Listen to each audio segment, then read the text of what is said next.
It's a WrestleMania special on the Daily Wrestling News Show, powered by the Eastern Observer. Before we begin the proper show, I do want to say something about the subject matter today. We are talking about WrestleMania 20, and so there is sort of an elephant in the room that we need to talk about. So I'm going to talk about a dichotomy, contrast between two things that are opposed or entirely different. WrestleMania 20 was, as Wade Keller put it, a tale of two wrestlers, a departing Brock Lesnar and a newly crowned hero, Chris Benoit.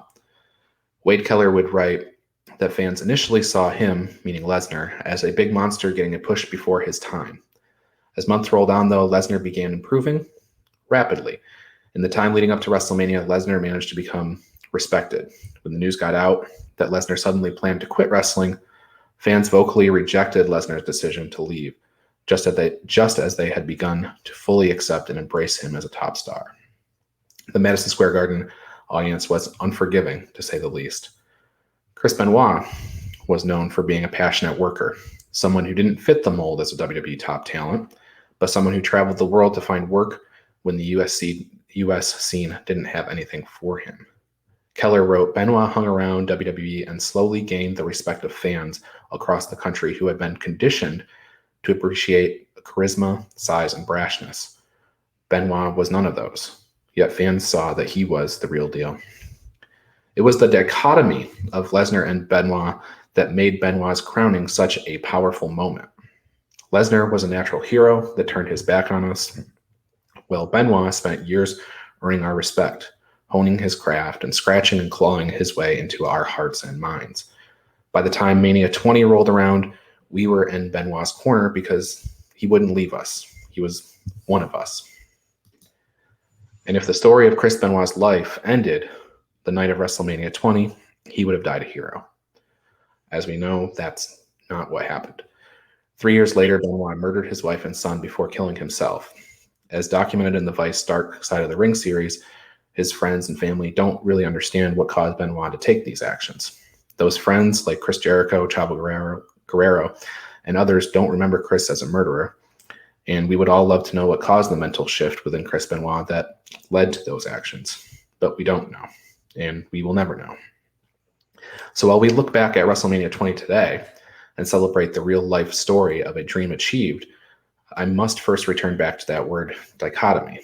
The happiness and joy of WrestleMania 20 presents a rigid dichotomy with the overall memory of the man, Chris Benoit. The story of Chris Benoit's wrestling career is heroic, but in the end, the man, Chris Benoit, unfortunately, is not.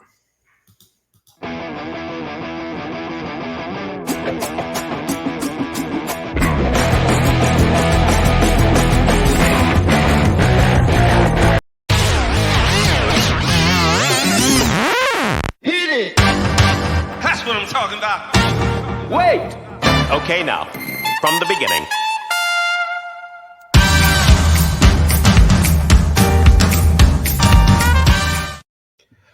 Okay, with that cold open behind us, this is a special edition of the Daily Wrestling News Show for when we can't make it for a live show. My name is Ryan Joy, and I am coming to you from Minutes to Bell Time Studios on the beautiful Treasure Coast of the Sunshine State, and I am joined by the man who chose WrestleMania 20 as his favorite WrestleMania, John DeConnie. John, good morning. Good morning, sir. How are you?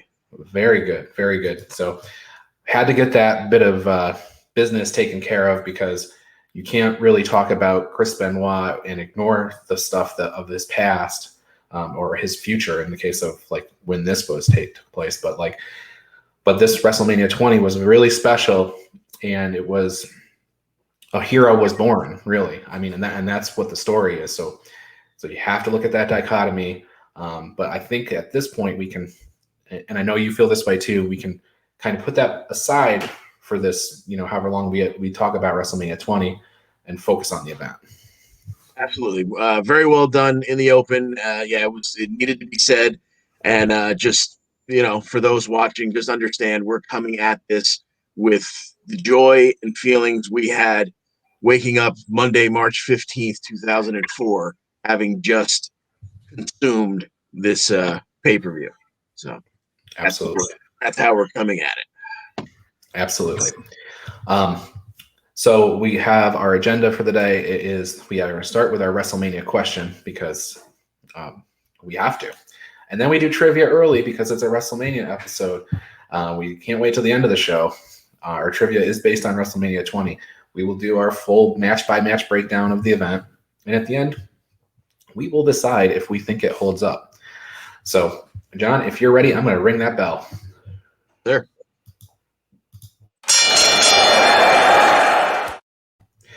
All right. Today's question, why is WrestleMania 20 important to you?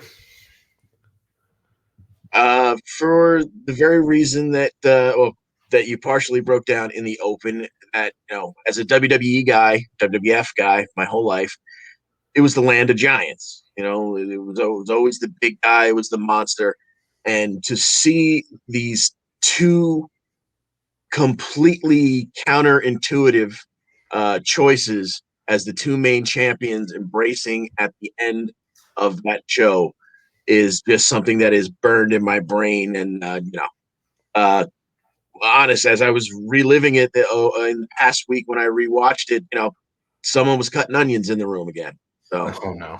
a little misty, just like the first time. Yeah. Of course, you're referring to Benoit and Eddie Guerrero, who didn't win the world championship at WrestleMania. He defended it. He would have defeated Brock Lesnar a month or two earlier, but they did stand tall at the end of the night. And it was interesting because these are two guys that Kevin Nash would have referred to years earlier as vanilla midgets. So exactly, these are guys that didn't fit the mold. They're that classic Bret Hart, Shawn Michaels type of guy, even smaller, it is exciting for that reason. A story for me on this one is that WrestleMania 20 had the tagline, "Where it all begins again." And so when this WrestleMania was in 2004 or 2000, when was this? Let me check my notes here. 2004. So that's right. I got married in 2010 to my wife, who I met at my college, and we got married at my college. So it was funny. On my save the dates, it all said "Where it all begins again." So I stole your tagline, WWE, for my actual wedding. So very nice. True wrestling fan. Yes, absolutely. I didn't tell anybody. That if they knew, they knew, and most didn't know. So they thought it was very clever. All right. So with that behind us, let's do trivia. And let me play the trivia bumper, and this should be fun.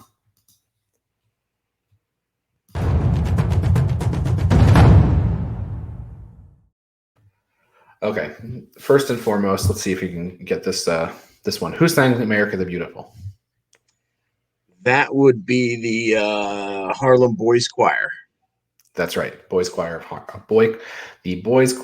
Harlem. Of course, I should explain the rules with trivia. You're going to get 5 questions, and a simple majority correct will get you the W. And if you win, you get the Goldberg Oscar Award. And if you lose, you get a Hawkins. You are 1 for 1.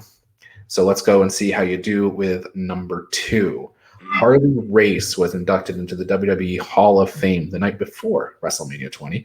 He said there's not a better spot on earth than A, the squared circle, B, an arena full of wrestling fans, C, Madison Square Garden, or D, under those bright lights.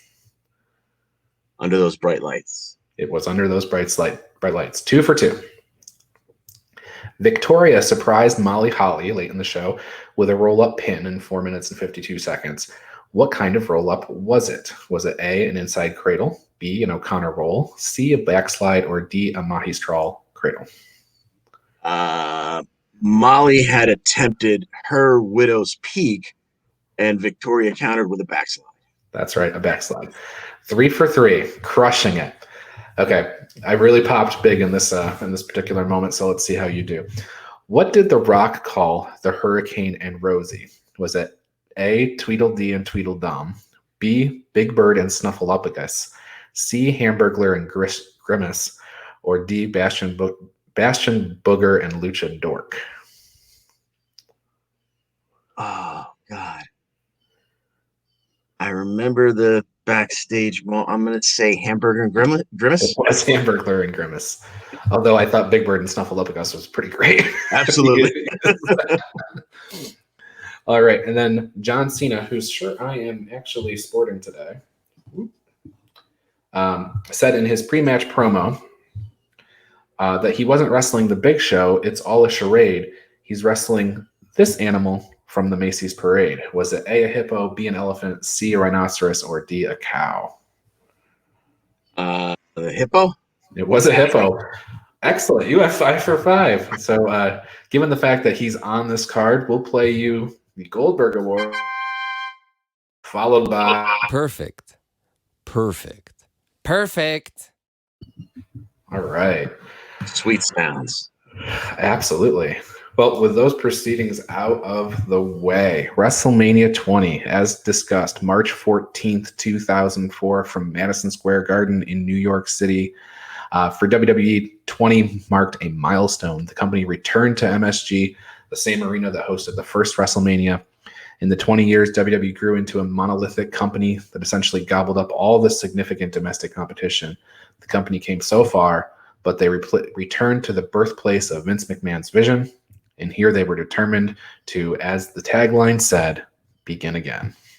So, according to The Torch, WWE drew 20,000 paying fans for WrestleMania 20, but ticket prices were so jacked up that they drew $2.4 million in ticket revenue. That was doubling the previous Madison Square Garden record of 1.25 for Survivor Series in 2002. So they drew a crowd that was willing to pay a lot of money to see this show. So as documented, that heroic rise was really important to wrestling fans. You look at this card, and before anyone steps foot in the ring, this was a show worth paying for. 100%. You've got The Rock, you've got John Cena, you've got Chris Jericho, Brock Lesnar, Bill Goldberg, Eddie Guerrero, Kurt Angle, Triple H, Shawn Michaels, The Undertaker, Batista, Randy Orton, returning hometown boy Mick Foley. Mick Foley, yeah. This was a high time for wrestling. So Howard Finkel split the announcing duties with Tony Chimmel. It's always fun to hear Howard's voice. Such a booming presence. I think probably talked about this for the first 20 WrestleManias, however many he did. But whenever you hear Howard's voice, it's just like takes you right back to the early days. Absolutely, yeah. His voice is wrestling. He could say, good morning, sir, and I'm looking around, go, okay, well, who's on the card? Because that's Right. That's fake, baby. That is wrestling. Yes, and still greatest sandwich in the show, or whatever. Jim Ross and Jerry Lawler doing commentary for the Raw action. Michael Cole and Taz were responsible for SmackDown. So all 4 of them still active today in the commentary space. Jerry a little bit less so, but definitely Ross, Cole, and Taz are still very active. As noted, Boys Choir of Harlem opened the show with their rendition of America the Beautiful. We had a WrestleMania retrospective video that played, culminating with Vince McMahon holding his newly born grandson, as the voiceover said, where it all begins again. And I suppose it's relevant to say that baby's now like 17 or 18 years old. So that's the amount of time that has gone by since. We almost could be doing, WrestleMania 1, WrestleMania 20. If a couple years from now, we'll be doing 40. So it's like we've almost, elapsed the same period of time that they were celebrating. So crazy. So as noted, John Cena was on the card. He was in the opener. And he wrestled the Big Show, and before that match started, he used those lines that I popped for, that I put in the trivia question. I'm not even wrestling the Big Show. It's all a charade. I'm wrestling the hippo float from the Macy's parade. Classic Thugonomics John Cena at its best. He would get a victory here over the Big Show in 9 minutes, 13 seconds, the new United States champion. Yeah, that was I love when watching these old things. When I went back for Survivor Series, when we did our special for the EWP and the Rumble, And when you and I did another one of these WrestleManias that I don't know what order you're going to show them in, but people will see this week. I love making little notations at the end of my notes, even if I never get around to talking about them, of things that would never fly today in WWE. And that opening rap where he refers to Big Show and smuggling plums, the kind of stuff that just would not make it on a broadcast today. No, much more. It's funny, isn't it, that they went from like cartoons in the 80s to like all the way the other way in the 90s, to really harsh language and stuff. And then in 2004, they started tempering back. And now it's very G-rated. It's something you can watch. Except for that Rey Mysterio and Seth Rollins angle last year, it was all very, very easy. And even Cena, Cena had to hit his finisher twice to put away the Big Show, and even his finisher has undergone, a G rating swipe. It used to be called the FU because it was a reaction to Brock's F5, and now it's the attitude adjustment. I didn't even think about that, but you're totally right. Is the STFU still called that? I think they just don't refer to it. I'm pretty sure when he does it. Oh, he locks in a submission. Let's not talk about it. So yes, Cena did use the FU twice, and he also used a chain. So he, protect the Big Show. Wade Keller said, not a match anyone needs to watch a second time to catch all the action, but it worked. 1.25 stars from him. So it's okay. We had fun. If nothing else, the rap at the beginning was something that today's acclaimed could listen to and for some inspiration. Absolutely. That's what, I am not a rap fan by any sense of the imagination, but Cena always delivered, good form and good humor, in all his raps, his flows, if you will. Well, it was cheesy too, right? And I think that was the point, Yeah, exactly. Just cheesy enough. Yeah. So the coach would meet with Eric Bischoff afterwards. Who the coach told him to go find the Undertaker because nobody had seen the Undertaker. He never does find the Undertaker, but he does eventually run into Bobby Heenan and Mean Gene later on in the evening. Of course, they both have lipstick all over, and they're looking at each other. Oh, it's not what you think. It wasn't the two of us, And then Moolah and Mae Young come out. They grab Gene and Bobby, and they pull them back into the room.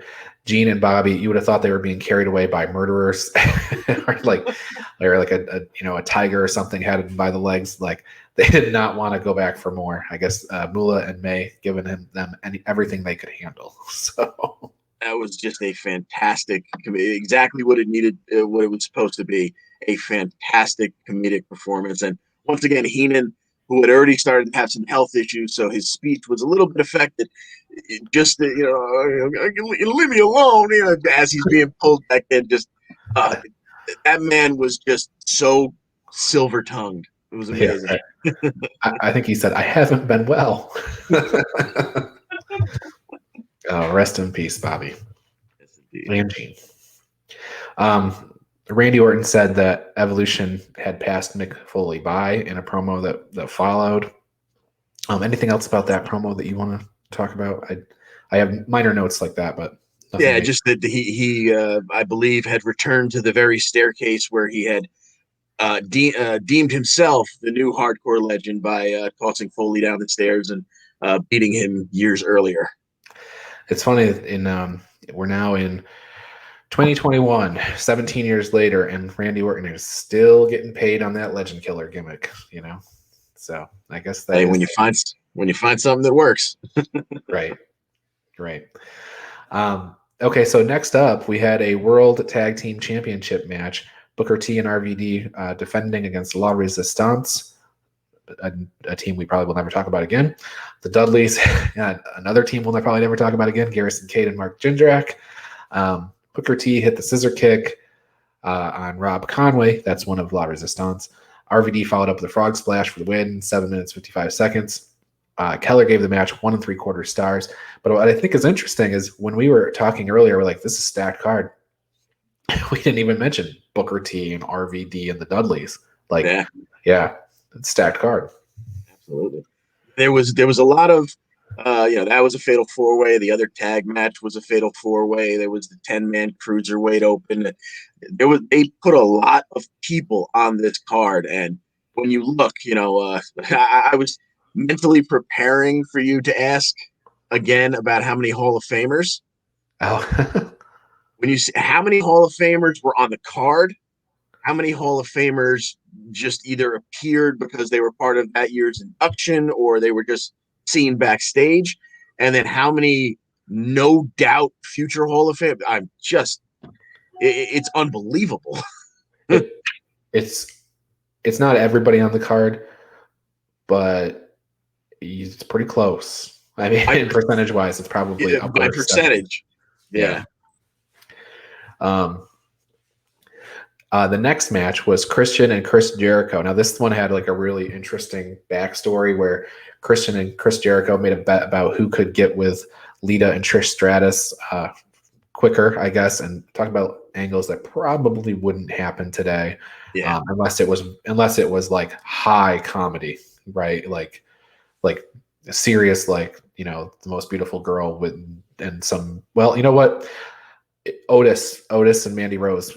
Maybe I stand corrected. There was some closeness to that with the whole Dolph Ziggler thing, but still. Anyway, this match would proceed, of course. In the closing moments of the match, Jericho would attempt to check on Trish, who had done a run-in, so to speak. She appeared to inadvertently elbow Jericho. Christian rolled up Jericho for the win. But John, it didn't really end there. The storyline would continue. Yeah, afterwards, Jericho would be barking at Christian, and Trish seemed to kind of be like, okay, it's done, it's over, kind of pulling him back, and eventually kind of spun him around. They got face to face, and she slapped the taste out of his mouth and wound up walking off with Christian, who got himself a nice kiss at the top of the ramp as they kind of bid adieu to Y2J, completely confused in the ring. Yeah. So Christian and Chris Jericho in a match on this card, it's something we could maybe look forward to down the road, because Christian made his return at Royal Rumble. Jericho's still very active. Keller said it was a solid fundamental match with good emotional intensity and a nice post-match twist, which I think we just laid out there. So he gave it 3 stars. You think that's right, John? About 3 stars? Good. Average. Yeah, it was no barn burner, but it was absolutely a sound and entertaining match.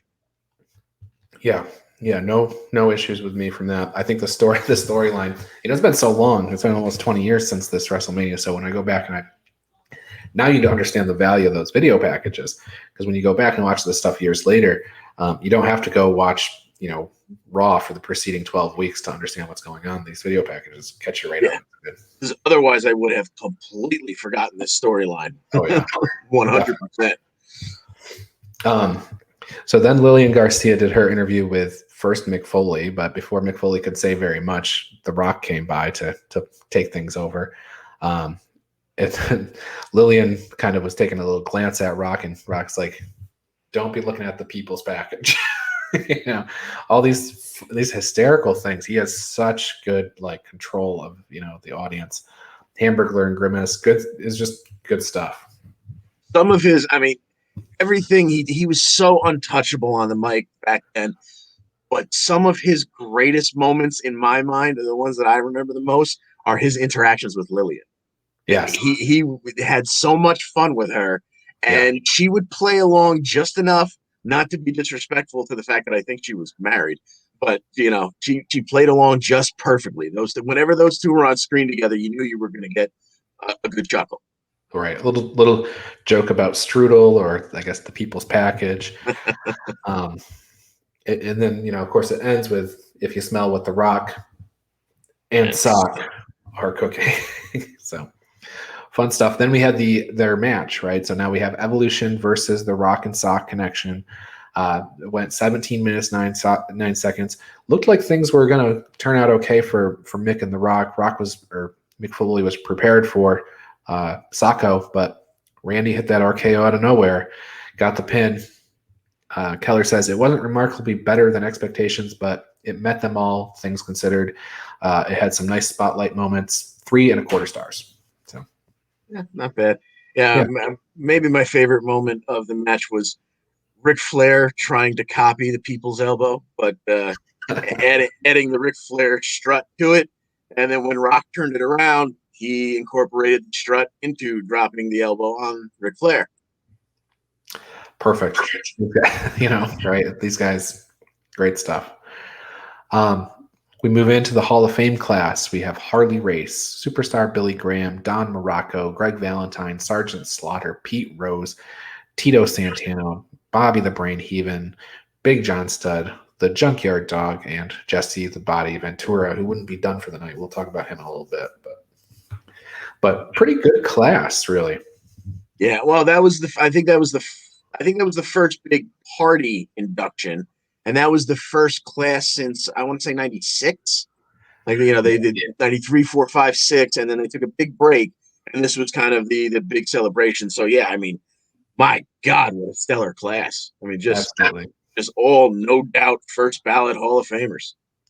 Yeah, and I think at this point, and they could probably use another 6-year break or so to, and because I do feel like they're getting a little bit watered down these days, but good stuff. All of these were clearly, like you said, first ballot. Billy Graham is the guy who defeated Bruno Sammartino for the championship. Don Morocco, of course, he had that match with Superfly Jimmy Snuka that everybody refers to and remembers. Sergeant Slaughter is, obviously a first ballot Hall of Famer in the WWFE, whatever. Bobby Heenan, and Jesse Ventura, So clearly every person on that list, no argument needed, right? So now in a situation where maybe we talked about dichotomy at the head of the show, and like we go from Hall of Fame to the Playboy evening gown match. Now there is a dichotomy. Sable and Tori Wilson versus Miss Jackie and Stacy Keibler. You can tell a lot about the era that we're dealing with when these women come to the ring, and Sable's, is like, man, this dress is so restricting. I think I should take it off. And so 3 out of 4 are willing to do that. And then Miss Jackie has to get hers ripped off, but that's all, in good fun. Lots of roll-ups, and even referee Jack Doan, he got rolled over. He was all smiles when he stood back up, by the way. Taz and Michael Cole it was surprising that Taz and Michael Cole had this match and not Jerry, but they did the match justice in terms of like what Jerry would do. They put all these women over for their looks or whatever. But Wade Keller would say it was a healthy dose of TNA without being embarrassing in terms of the wrestling. Tori and Sable gave each other a little peck as they walked to the backstage. It was a 0.5 star rating. Sable and Tori won. They beat Miss Jackie and Stacy Keibler. Tori used an O'Connor roll because there's great camera angles for what they were shooting for on Jackie for the win. So yeah, I can't believe I had that much to say about it. You did leave one part out since we were just talking about the Hall of Fame. There was a Hall of Famer involved in that match. Oh, Tori Wilson. That's right. I had to go back and remind myself as I was looking for Hall of Famers, and I went, oh my God, that's right. She just got in. It's kind of surprising that Sable's not on that list. Now, of course, I know they've had issues in the past, but I would think with the, she's married to Brock Lesnar, and you would think that situation would have probably resolved itself by now. But at the same time, given what I know about Brock and his privacy, it might be one of those situations where just want to be left alone. So who knows? Well could be. Who knows? Then we get our first glimpse of our heroes, Eddie Guerrero and Chris Benoit, talking in the back about, different things. Chris is so focused, and Eddie is trying to, you get into his head a little bit and help him out. Really just trying to pump him up. So, but it was a good feel-good moment there in the middle of the show. And then we have that Cruiserweight Gauntlet match that you talked about. And here we go again. We've got Rey Mysterio, somebody else we didn't mention at the top, clearly a first ballot Hall of Famer. Also, among the crew, Jamie Noble, who's a backstage agent. You've got Billy Kidman, who is a backstage agent today. Tajiri, who is very well known. Ultimo Dragon. Ultimo Dragon is like the belt collector of belt collectors. That was his gimmick when he came into WCW. So it was they called it a cruiserweight open, I think, with 10 guys, but it was a gauntlet match. But interestingly, all the participants just stood around the ring. We didn't know what order they were going to come in, but as one person got eliminated, the next one jumped in. So the way it went was Dragon defeated Shannon Moore, then Jamie Noble defeated Dragon, Funaki, and Nunzio, and then Kidman defeated Noble, and then Rey Mysterio defeated Kidman and Tajiri. And Tajiri sprayed green mist into Akio, so then Akio couldn't participate. So Chavo Guerrero got in the ring and used a little help from his dad to beat Rey Mysterio and retain the championship. So Chavo Classic and Chavo Guerrero Jr. holding their hands up at the end. Very, very well broken down, sir. Yep. Let's see. I don't have any star ratings for that. So the next match is I talked about Brock Lesnar in the open, right? So this is Bill Goldberg and Brock Lesnar. Bill Goldberg's leaving. Brock Lesnar is also leaving. He has a Minnesota Vikings tryout. He's going to try to get in the NFL. John, to open this discussion, I want to ask you what these three phrases have in common. This match sucks. Hey, hey, hey, goodbye. You sold out. All chanted by the crowd before these men even locked up. Yeah, I don't know if that's the case, but it was definitely throughout the match. I believe there was even a Hulk Hogan chant because there were some fans dressed as Hogan. So Goldberg won the match with a jackhammer in 13:48, which put everybody out of their misery, I guess. Austin stunned Lesnar. Austin stunned Goldberg. That's how you got Stone Cold Steve Austin over. Well, getting rid of the, kicking out the trash, so to speak. But these fans did not enjoy this match. Now, my first note, other than Stone Cold being the special guest referee, is the crowd hates every minute of this match. It's incredible when you consider at the end. So this was a big match coming into Mania, and both guys are leaving, and I talked about the dichotomy in the early part, and I thought it's important to put Lesnar against Benoit in this sense because Lesnar was somebody who the crowd was reacting to, and they rejected it at first, and then he had to earn the respect of the crowd, and he had done it. And people were starting to get behind him, and just as they were starting to get behind him, he decides to go.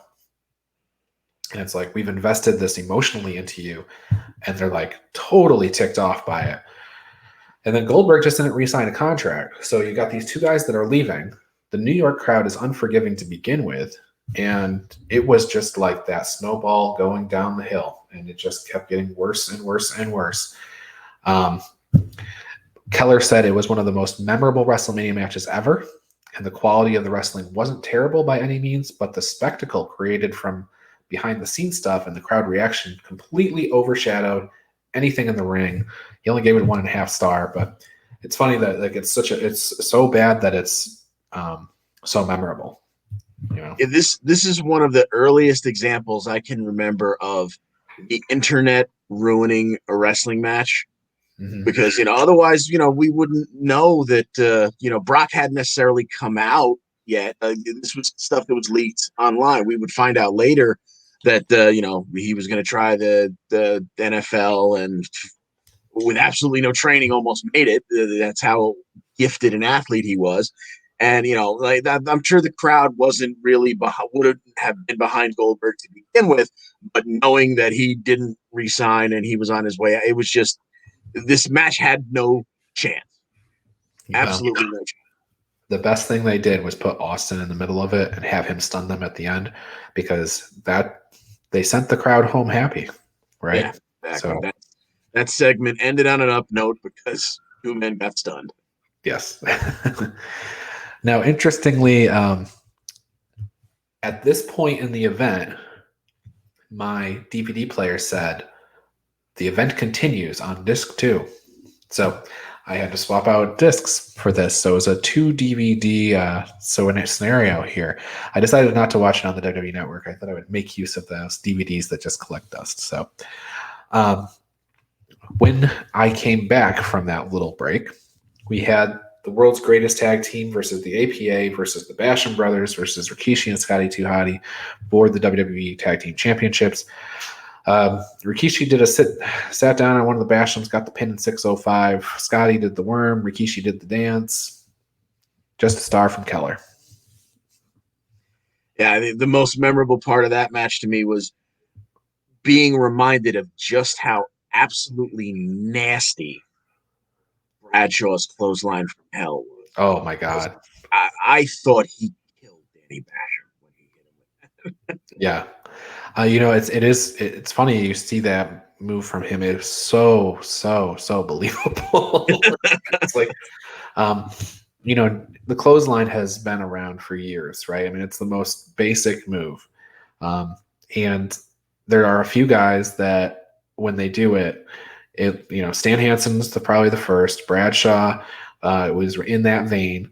Today we have guys like Kazuchika Okada who do a version of it where it's a short arm type clothesline type thing.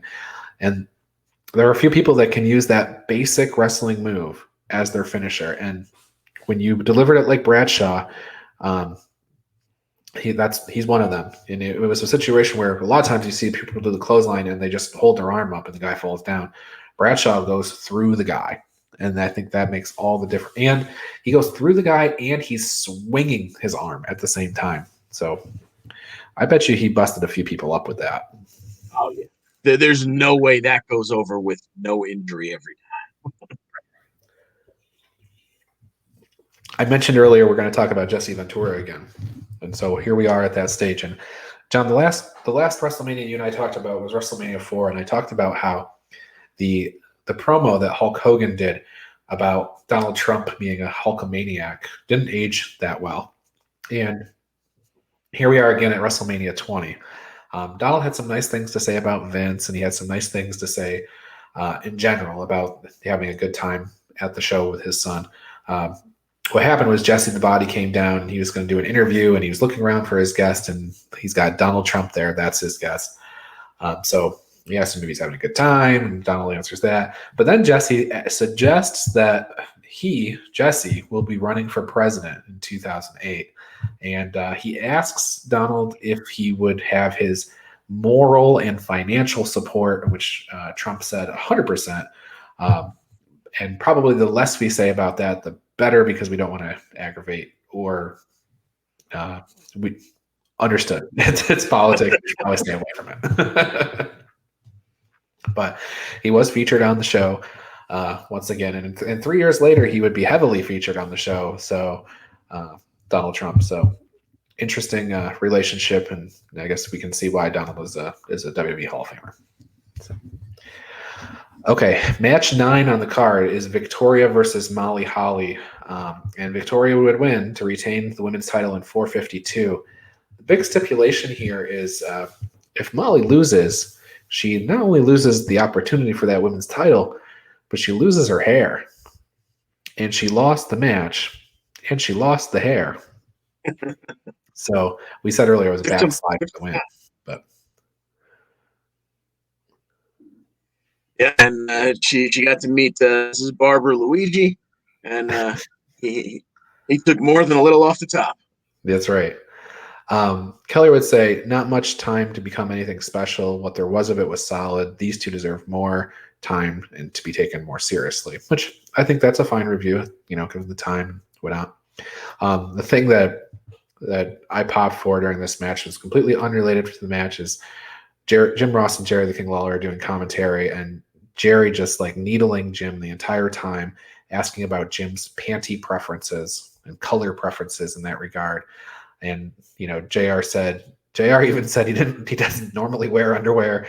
It was the weirdest thing, but also to give Jim credit, because he gets a lot of abuse for saying things that are off color.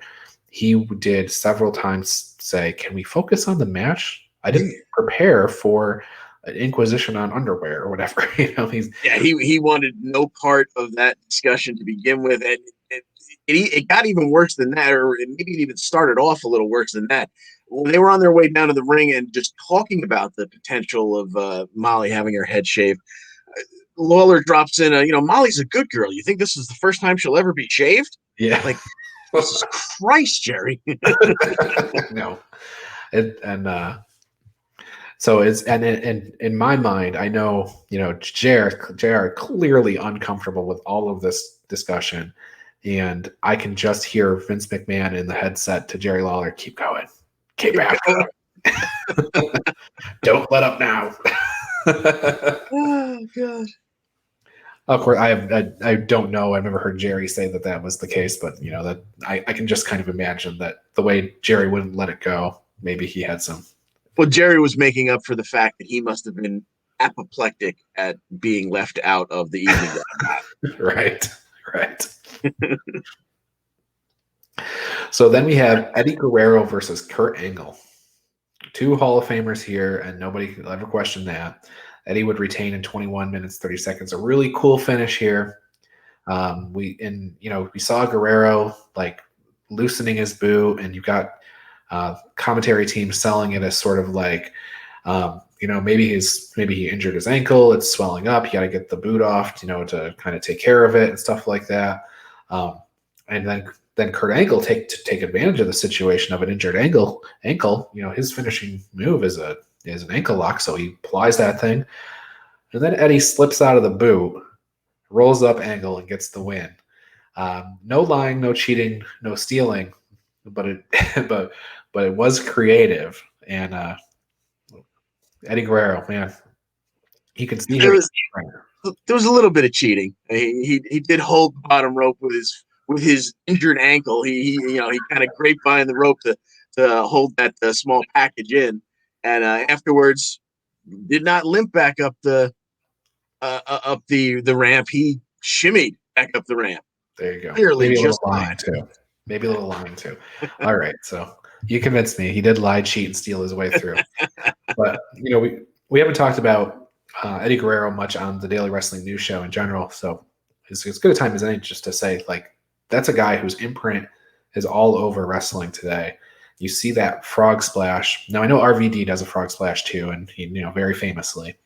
But I think a lot of people tribute and perform the Eddie Guerrero style frog splash, as well as that Three Amigos. Whenever somebody does that like fake thing where they feign an injury to get somebody ejected from the match or disqualified from the match, those things are all like Eddie Guerrero staples. I'm not sure if he's the first person who did those things, but he was certainly the person who did them most famously. And from that perspective, he gets all the credit in the world, and he is still an influence that has carried on for years. Absolutely. Whenever Sasha does the splash or the Three Amigos, that's a tribute to Eddie because she loved him so much. Just a couple of weeks ago, Ray went up to do the splash and even did the shimmy beforehand, and that immediately, you know exactly what that's all about before the announcer puts it over. It's all a tribute to Eddie, and absolutely deserved. And he brought up Rey Mysterio. What I think is really interesting in terms of him is Rey Mysterio's finishing move or whatever in WWE was something called the West Coast Pop for years. And I don't know if he can even still do it. It's kind of a complicated move, I guess. But now he does the frog splash. He does the 619, and then he climbs the top of the rope and does the frog splash. So I guess that's the ultimate tribute when you change your finishing move to something else. Keller would say about this match that it was not a classic, but a very good match. It's not everyone's style due to the slow mat-based build early, but it climaxed really well, and the crowd was into the near falls in the final minutes. The finish was really clever too. He gave it 4.25 stars, so that's pretty good. Yeah, if you're going to call it not a classic and then give it more than 4 stars, and that tells you, first of all, what we could envision or expect out of just these two men to begin with. Right. That there's room for improvement on a 4.25 star match. So Absolutely. Match 11, it's your semi-main. It is Kane versus The Undertaker. We haven't seen The Undertaker in a long time.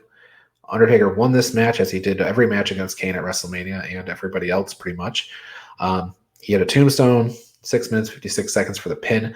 The big story here, though, is that in the year 2000, May of 2000, Undertaker debuted his American Badass character. And it was this event happened nearly 4 years later.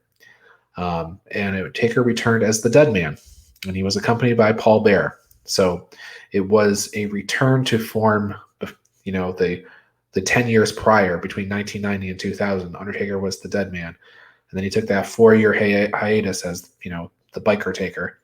And now he's back to being the Dead Man, and that's the way he stayed ever since. But I think people popped really big for that Dead Man return. Yeah, I had to go back and do a little research and kind of refresh myself on why Kane was so freaked out. I knew he had helped. He had helped Vince bury the Biker Taker at Survivor Series at the end of 03. That's the part I didn't remember. I didn't remember that was the end of the American Badass, and this was his re-debut as the Dead Man. And started with Paul Bearer. He had the classic urn. We got druids almost setting their robes on fire, and we get full on. That night, it must have been so amazing at the Garden. Classic Dead Man Undertaker coming back. Wow. So I've heard Bruce Pritchard talk about this, and that it took convincing Taker to do this, because Taker was thinking, oh man, it's a step back. My character has evolved. It won't work. People will see it as a step back. Nobody sees it that way. It's very interesting. And I don't think anybody has a real problem with the whole, American Badass Biker Taker version. It's just that this particular Dead Man character is so endearing and enduring both. And so when he came back, it was a huge thing. And then he was used more sparingly afterwards. And he was full time for a long time after this. But then as things went on and he became used more sparingly, this was the right character for that. So I think it improved his longevity. The other note I have about this match is that Kane's facials were incredible, which is something to say, because here's a guy whose whole entire first run was under a mask. That mask came off, and this guy's facials were amazing. Like you already mentioned, why is Kane so freaked out? Like that really came through in this match. So Taker didn't have to show any emotions, which is actually kind of hard to do. Kane shows a lot. So go back to that word in the beginning, dichotomy. It's incredible to see these two brothers, so to speak, facing off against each other, and they have completely different personalities. Yeah, and much like you said, the Kane's performance is what made me go back and remind myself of, oh yeah, that's why this moment is so important. And it was all based on it was okay. As I was looking at the rundown and the music was playing, I'm like, okay, Kane and Undertaker. You don't have to sell anybody on Kane and Undertaker at WrestleMania, but it was Kane's performance that made me go back and realize just why this match was so special. Okay. Absolutely. And now we get to the main event. And we set up the main event from the very beginning of the show. This was a heroic rise from a character that we all, we're behind 110%. Chris Benoit coming in. He is winner of the Royal Rumble. He's facing Triple H. He's facing Shawn Michaels in a triple threat match. He wins the match with the crippler crossface in almost 25 minutes, 24 minutes, 7 seconds. Michaels and Hunter were a bloody mess. I have here the Keller report on this match. It's only the last couple of sentences, but Benoit ducked Michaels' super kick, backdropped him over the top rope. Hunter then kicked Benoit in the belly, went for the pedigree. Benoit reversed it into the crossface at 23:15, and the fans popped huge. Hunter reached for the bottom rope but couldn't reach it. He began fading. He managed to reverse out of it, but Benoit immediately replied it. Hunter then tapped out. The crowd popped huge. The ref handed Benoit the belt. He began crying. He stood and held the belt in the air. Eddie Guerrero came out and congratulated him. They hugged. Eddie began crying too. Confetti dropped from the ceiling. They both held their titles in the air. That was a really, really good triple threat match. The finishing sequence was as dramatic as I can remember in any match. The crowd reaction helped take it to 5 stars, as did Benoit's emotional reaction to the win and Ross's dramatic announcing.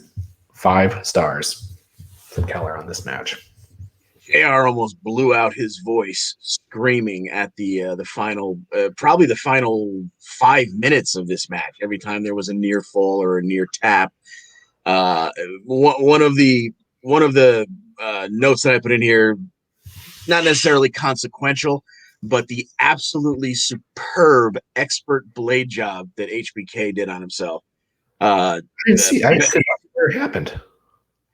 Benoit went for a sharpshooter, which HBK rolled back over and kind of fought his way out of. So Benoit slingshotted him into corner, and I had to rewind it because it definitely was not obvious the first time. But as the sharpshooter rolled back over, just before the slingshot, you saw HBK kind of go to his forehead.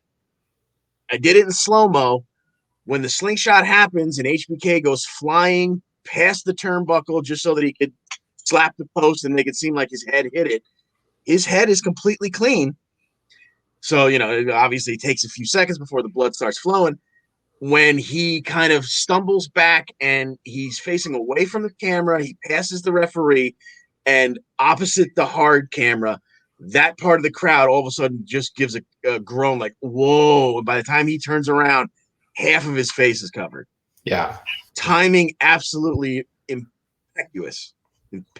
Yeah, I was watching that. Yeah, I was watching and I was like, how did that happen? Because he was clean and then he went to the post and then he came. When next time I saw him, he was a covered bloody mess. And it's funny. We talked about things that you wouldn't see today, right? You will not see a blade job in WWE. You can see it on the other channel. You can see it in AEW, but you're not going to see that. If you see blood in WWE, it's not intentional. Yeah. And it's almost, every once in a while, someone will accidentally split themselves open. And they start, the producers start moving the cameras around, almost like avoiding it. Yeah. It's very rare that you'll hear the announcers add to it by putting over the fact that they're busted open. You get a little bit of blood and okay, maybe he's got a little blood on it. They don't like to even talk about it anymore. And this was, both of them wound up being, both HBK and Triple H were absolute bloody disasters by the end of this. Yeah, and given how much airtime the Benoit victory would have had the events of 3 years later not happened, it's kind of nice that he wasn't covered in blood, right? Because for the sake of being able to show those images for years and years and years, he was clean, except for residual blood from the others. But very emotional ending with Eddie Guerrero coming out, and but this is all about the climax. Chris Benoit, who I mentioned, he went to Japan. He went all over the world because there was no place for him in the United States scene. He was too small and whatnot. So he literally wrestled his way for years and years, decades even at this point, to make his way into our hearts and mind and to earn our respect and everything. And it was a career well earned, sort of I guess you would say a life well lived up to that point. I'm sure there were plenty of demons and things like that, and lots of concussions along the way. We know that, but he worked his butt off to get our respect, and he got it. And this was a heroic moment. A hero was born here, and we don't see that all the time. And so it's a great ending to the show. Yeah. At this moment in my life, considering, I never was a Hulkamaniac. I didn't necessarily care for the Warrior. I was always a guy who loved the workhorse champions, starting with Savage, even though I, kind of caught him just as his run was taking off towards the top of the card. But that Intercontinental title meant so much to me because it was always those type of guys, who put on amazing matches for that title. Those were the kind of guys I followed. And in this era where this roster was just absolutely jam packed with future Hall of Famers, that Intercontinental title as it went around, Randy and Edge and Benoit and Eddie and Jericho, and the list goes on and on and on. To see two of those guys at the top of the card, WrestleMania, main event, a benchmark WrestleMania, the 20th anniversary, Madison Square Garden. I mean, at that moment, it just could not have been any better, in my opinion. Yeah, and it was a great match. 5 stars, right? Now, I don't know about Keller, but I know Dave Meltzer really holds back on those 5 stars. I think there's only been like 20 in the history of WWE. Maybe it's more, but it's very few. And this match, extremely good in the history of wrestling.